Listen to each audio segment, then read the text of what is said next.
শ্রীমদ্ ভগবত গীতা বিশ্বরূপ দর্শন যোগ। বিশ্বরূপ দর্শন যোগে শ্রীমান অর্জুন ভগবানের কাছে জিজ্ঞাসা করলেন, মদনুগ্রহে পরমং গুহ্যম অধ্যাত্ম সংগীতম যত্তয়া উক্তং বসস্থানে মোহয়ং বিগত মম।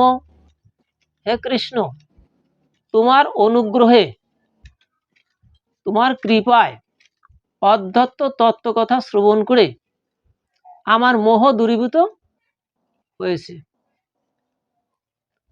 আমার সমস্ত ইন্দ্রিয় পরিতৃপ্ত এবং এত যথার্থ তমাত্মনং পরমেশ্বর দুষ্টুম ইচ্ছামি তে রূপস্বরম পুরুষোত্তম। হে পুরুষোত্তম, তোমার যে স্বরূপের কথা বর্ণনা করছো, এটি শ্রবণ করে আমার সমস্ত ইন্দ্রিয় পরিতৃপ্ত। শুধু আমার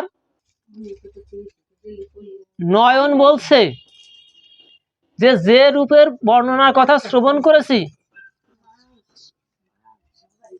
যে অনন্ত কোটি বিশ্ব ব্রহ্মাণ্ড ব্যাপী তুমি আসো, তোমার যে অনন্ত বিভূতির কথা যেটা শ্রবণ করেছি, আমার নয়ন বলছে যদি ওই রূপটা একটু দর্শন করতে পারতাম তাহলে ধন্য হতাম।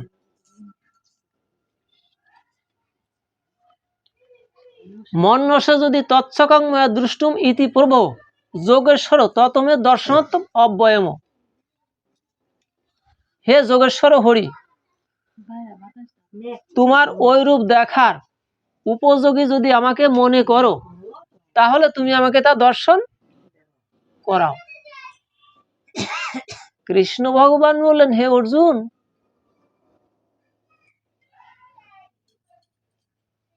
তুমি যে কথা বলছো এটা ঠিক আছে, কিন্তু গাছ কাটা করার দিয়ে তো কখনো কাজ কাটা যায় না অর্জুন।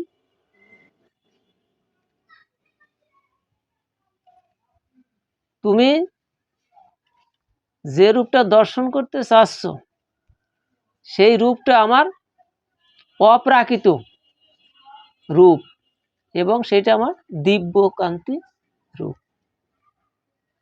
তাহলে ওই দিব্য কান্তি রূপ দর্শন করতে হলে এই প্রাকৃত নয়নে সম্ভব না। এই জড় নয়ন দিয়ে কখনো সেই ভগবানের দিব্য রূপ দর্শন করা যায় না।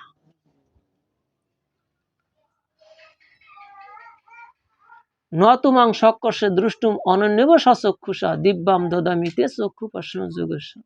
বললো যে তোমাকে আমি দিব্য দৃষ্টি দান করতেছি, তার দ্বারা তুমি দর্শন করে। এখন এই যে দিব্য দৃষ্টি আমাদের এই ইন্দ্রিয়গুলি বললো যে জড় ইন্দ্রিয়ের দ্বারা কখনো ভগবানের রূপ দর্শন করা যায় না, জড় ইন্দ্রিয়ের দ্বারা।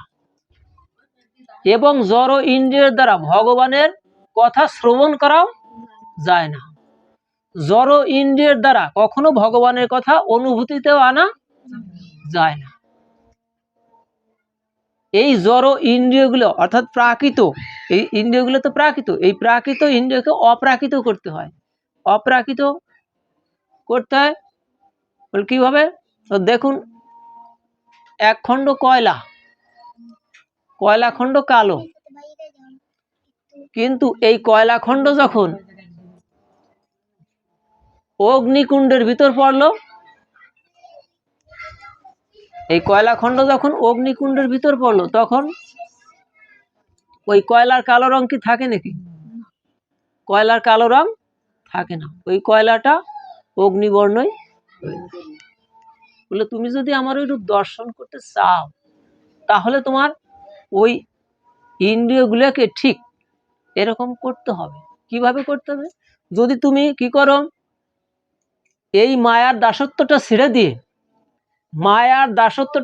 দিয়ে তুমি যদি ভগবানের দাসত্ব করো ভগবানের শ্রীচরণে তুমি আত্মসমর্পণ করো এবং ভগবানের সেবায় তোমার সমস্ত ইন্দ্রিয়গুলিকে ভগবানের চরণে আত্মসমর্পণ করে ভগবানের সেবায় তুমি লেগে যেতে পারো, তাহলে তোমার সমস্ত ইন্দ্রিয়গুলি দিব্য হয়ে যাবে এবং দিব্য রূপ দর্শন করতে, ওটা অপ্রাকৃত হবে এবং তুমি ভগবানের সেই দিব্য রূপ দর্শন করতে পারবে।